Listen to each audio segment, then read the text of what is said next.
Bom dia, meus amigos, tudo bem? Para quem não me conhece, eu sou Adilson Echeverria do canal Viva Feliz. Hoje eu vou falar com vocês a respeito de um assunto muito importante, que é a questão da decadência na revisão da vida toda. Determina o artigo 103 da Lei 8.213/91 que o prazo de decadência do direito ou ação do segurado e beneficiário para revisão do ato de concessão, deferimento, cancelamento ou cessação de benefício é de 10 anos. A administração pública, nela se inclui o INSS, está vinculada ao princípio da legalidade. Só podem fazer o que a lei manda, de forma que não poderiam conceder a revisão da vida toda por falta de disposição legal. Da mesma forma que ocorre na revisão do buraco negro, buraco verde, revisão pelo teto, o INSS seguiu a legislação vigente, mas depois a jurisprudência entendeu que o índice que deveria ser aplicado seria outro, a fim de que fosse mais justa a concessão, do mesmo modo que ocorre agora com a revisão da vida toda. Diante disso, com o entendimento jurisprudencial do tema 999 e com base no princípio da isonomia, nasce o mesmo entendimento, permitindo-se afastar a regra da transição. O princípio da isonomia é o princípio da equiparação. Assegura o direito, artigo 7º da 30º da Constituição Federal, assegura o direito à isonomia salarial e proíbe a diferença de salário por motivo de sexo, cor, estado civil e idade. Então, isso está previsto, assegura o direito à equiparação salarial, artigo 461 da CLT. Então, a CLT, ao ratificar a igualdade trazida pela Constituição Federal e a proibição da desigualdade salarial, estabeleceu uma limitação, determinando que, independentemente de sexo, cor, raça, estado civil e idade, predomina a regra de que o trabalho é igual, logo o salário também o é. Então,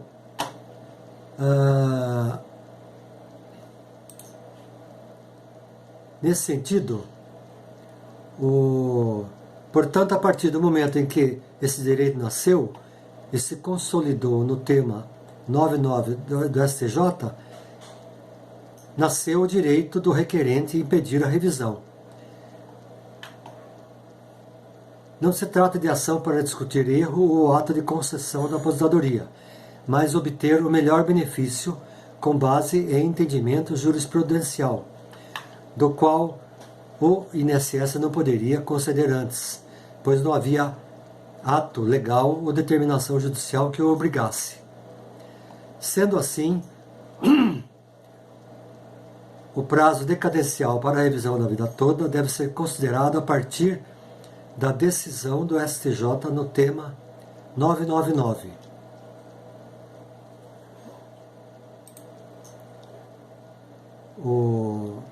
O tema 99,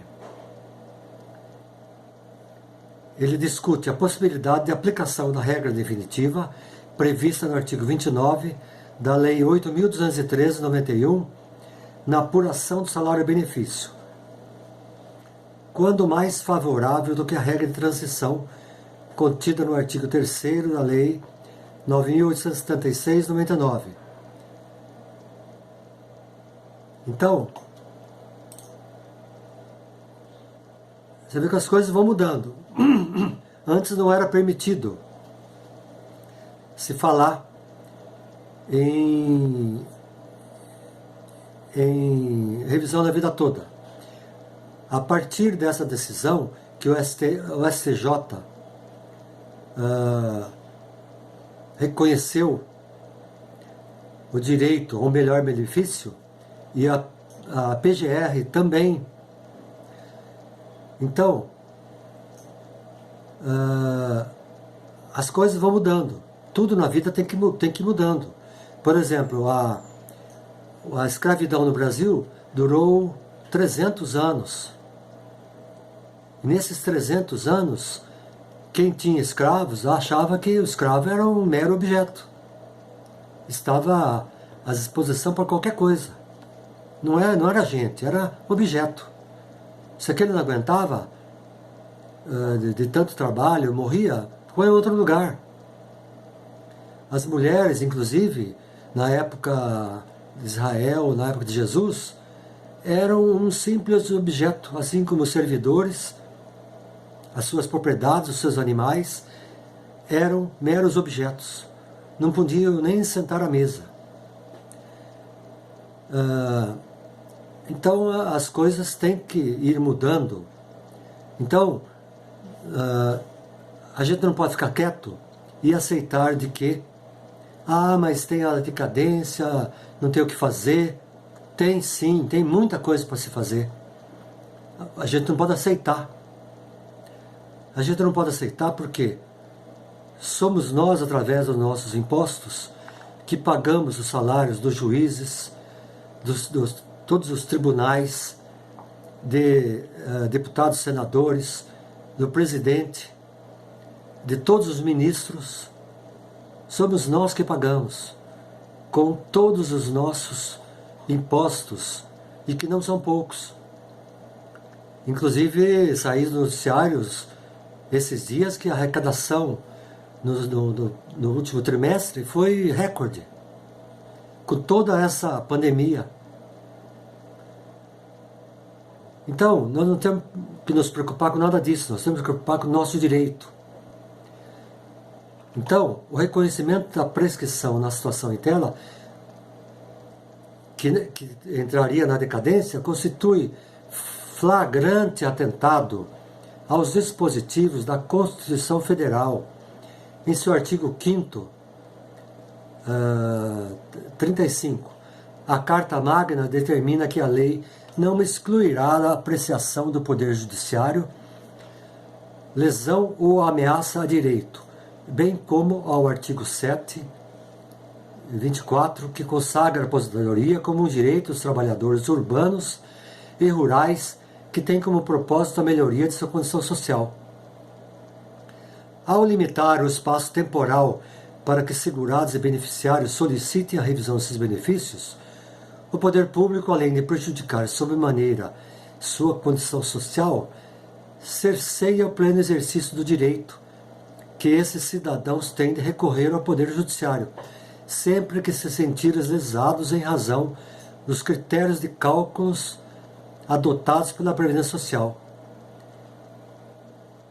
Assim, não há de se falar em decadência ou prescrição para direitos de natureza social,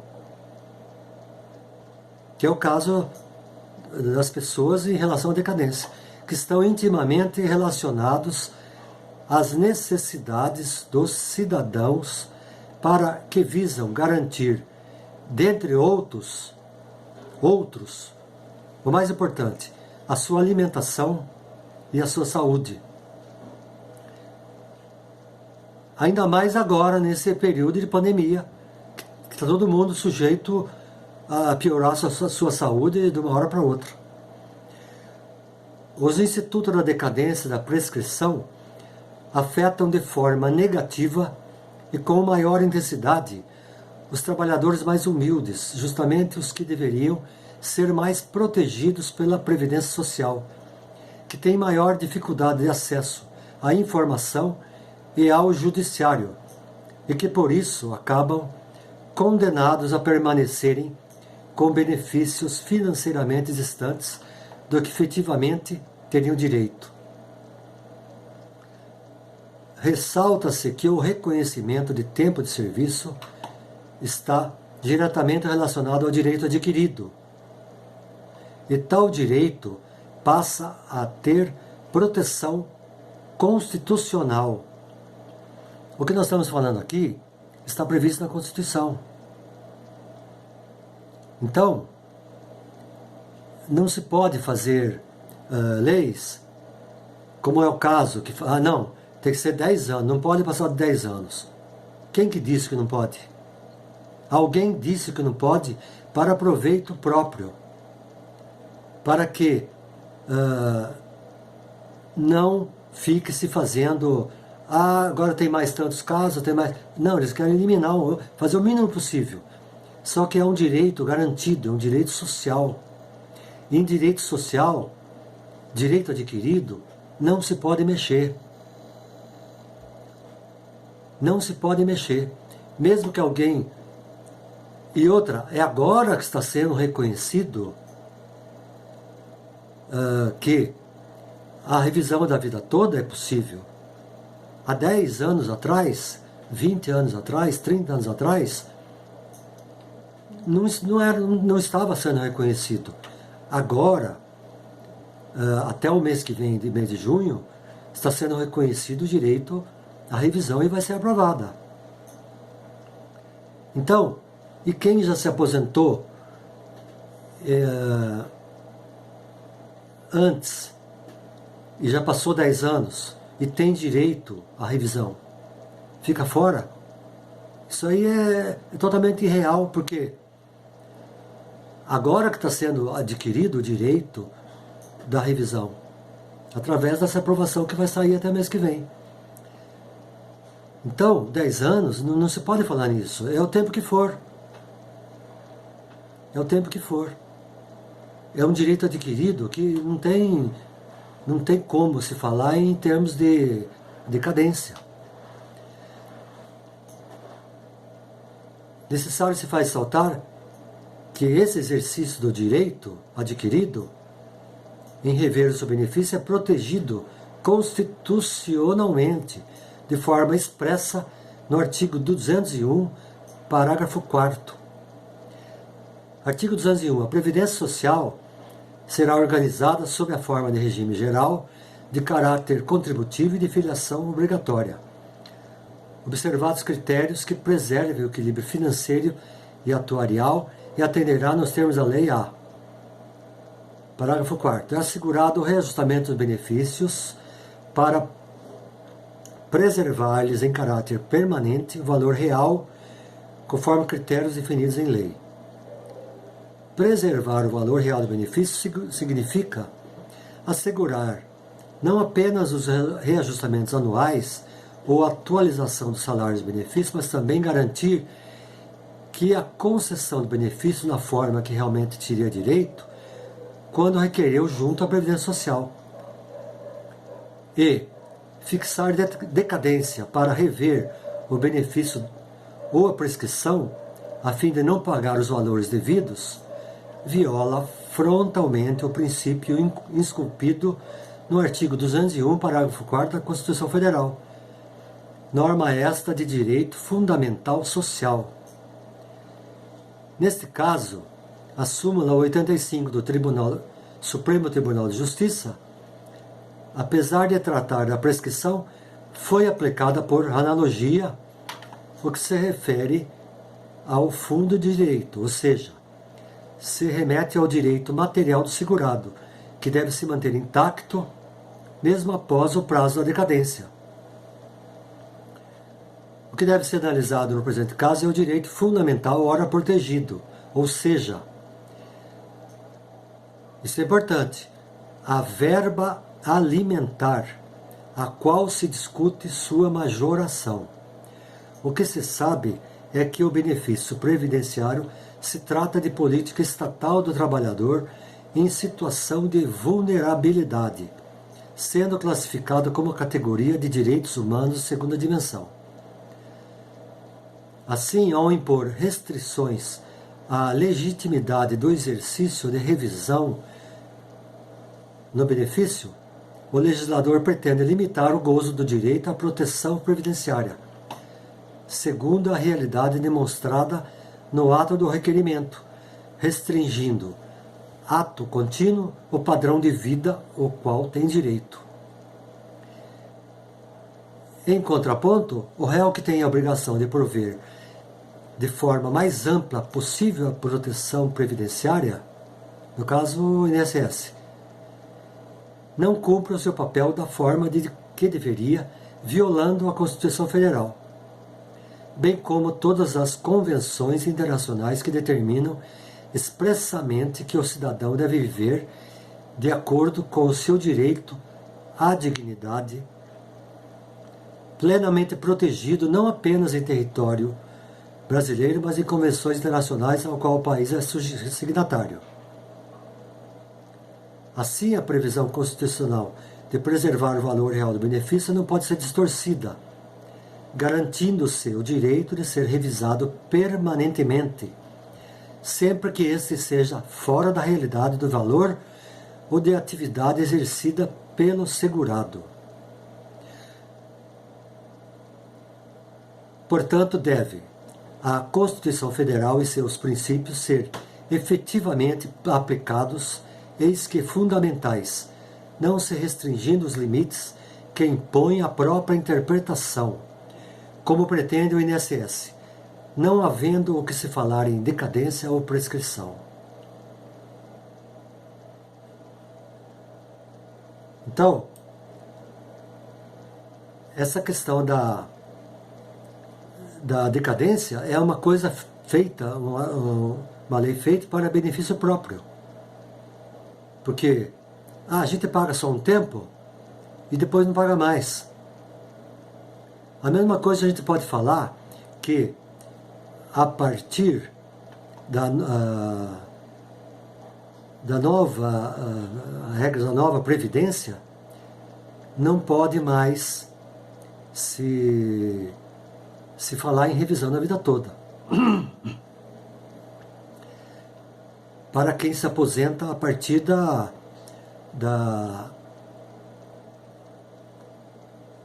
das regras da nova Previdência. Por que não se pode falar?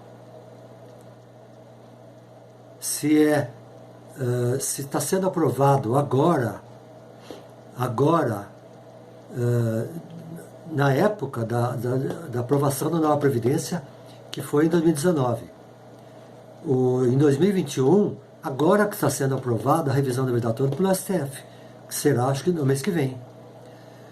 Então, quem se aposentou, vamos supor, o ano passado, ou esse ano está se aposentando, e tem direito àqueles salários melhores de 94 para trás, por que não tem direito? Se a pessoa pagou, contribuiu, também tem direito. Quer dizer, é uma lei que está sendo feita também para benefício próprio, para excluir daqui para frente todos aqueles que têm direito e tinham aqueles salários bons naquela época. Aquelas contribuições foram feitas ao INSS. Foram feitas, o dinheiro entrou prevendo que fosse aplicado para um melhor benefício. Então, também não se pode aplicar prescrição, que a partir da nova Previdência não se pode falar nisso. A Constituição Federal determina que todos os salários de contribuição sejam considerados, e os incisos 1 e 2 do artigo 29 da Lei 8.213/91, que os benefícios seriam calculados com base na média de 80% dos maiores salários, durante todo o período contributivo.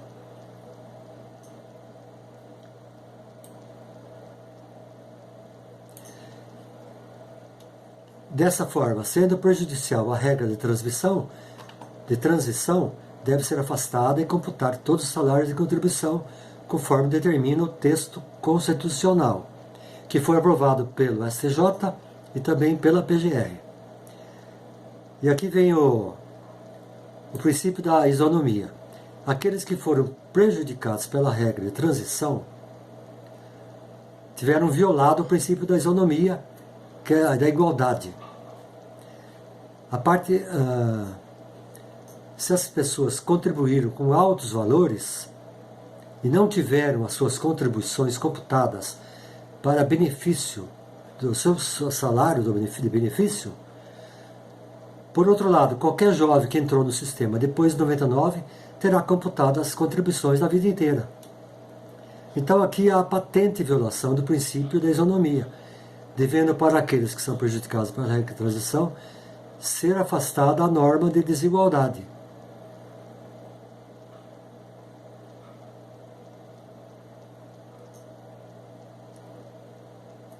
Então houve um grande prejuízo aí. Houve um grande prejuízo. Deixa eu ver mais aqui.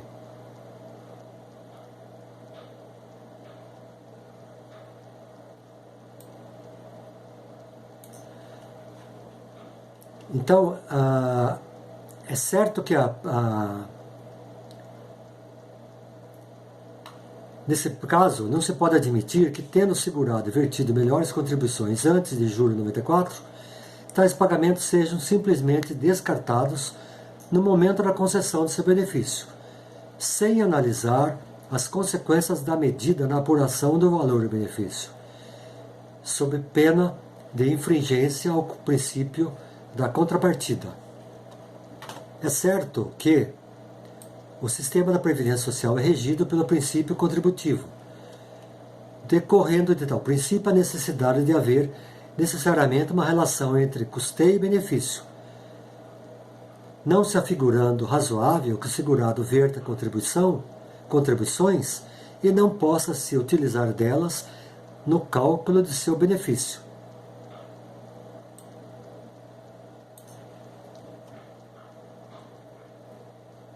A concessão do benefício previdenciário deve ser regida pela regra da prevalência da condição mais vantajosa ou benéfica ao segurado, nos termos da orientação do STF e do STJ. Assim, é direito do segurado o recebimento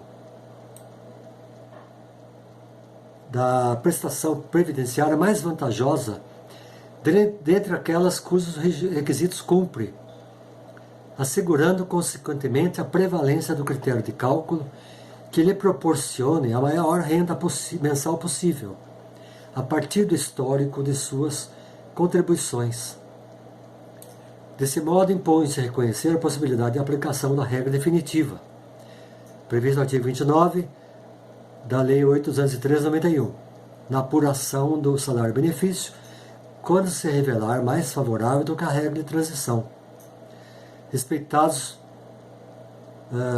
afinal, por uma questão de racionalidade do sistema normativo, a regra de transição não pode ser mais gravosa do que a regra definitiva.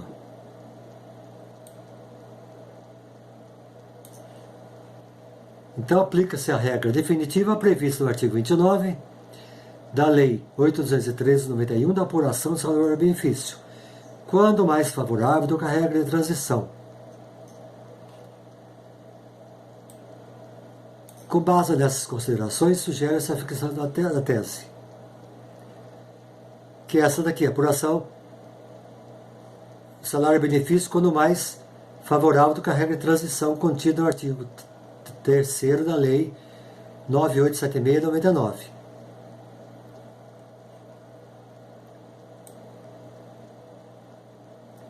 Então,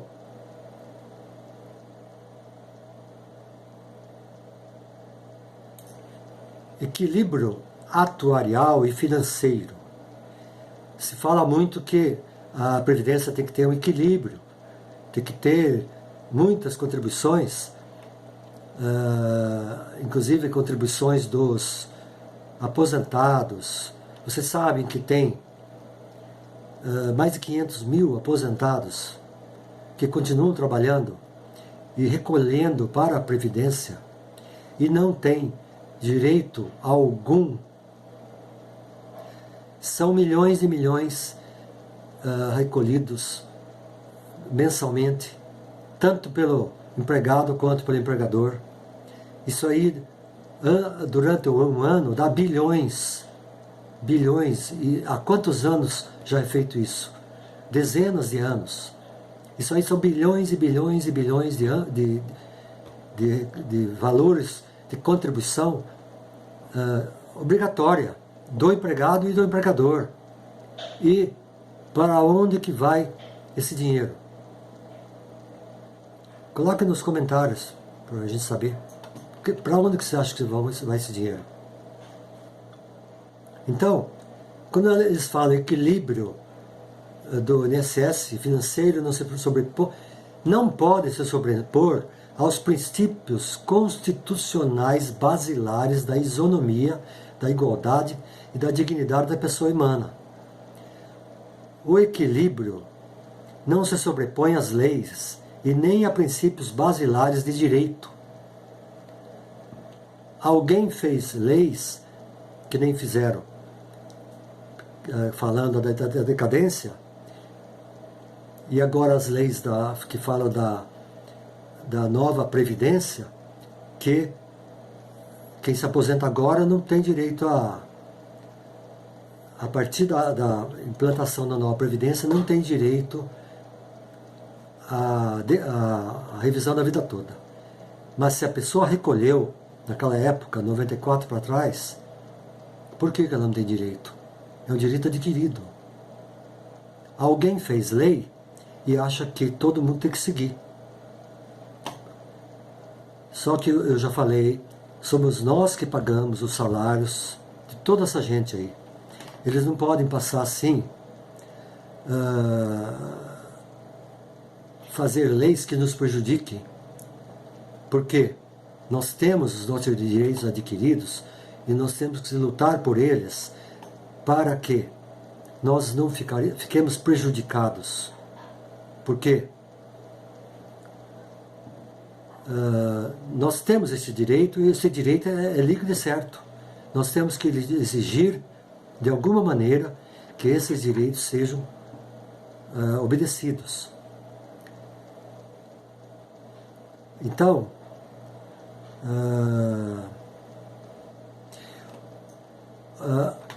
o Poder Executivo e suas regras são votadas no Congresso Nacional.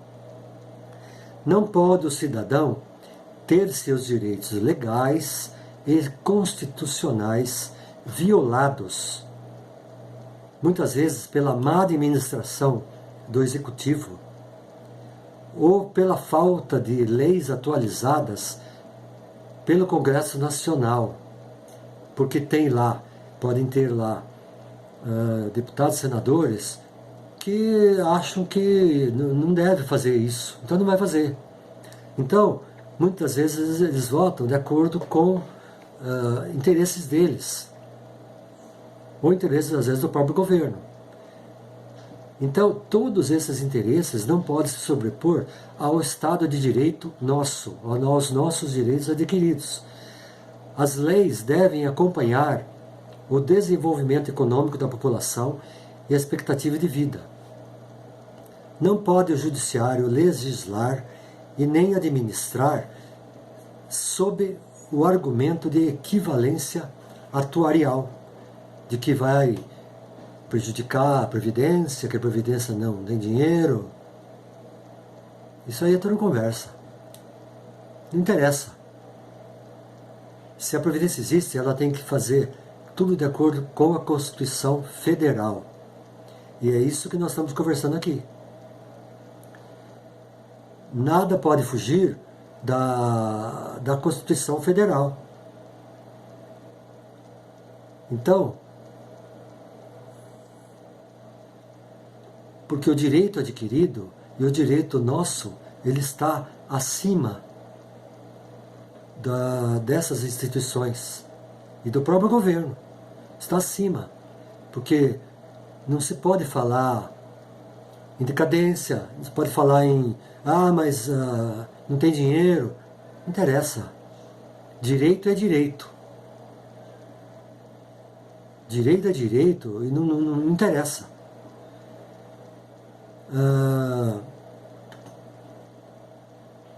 Então não se pode falar em fonte de custeio, porque foi contribuído antes de 94, e muito.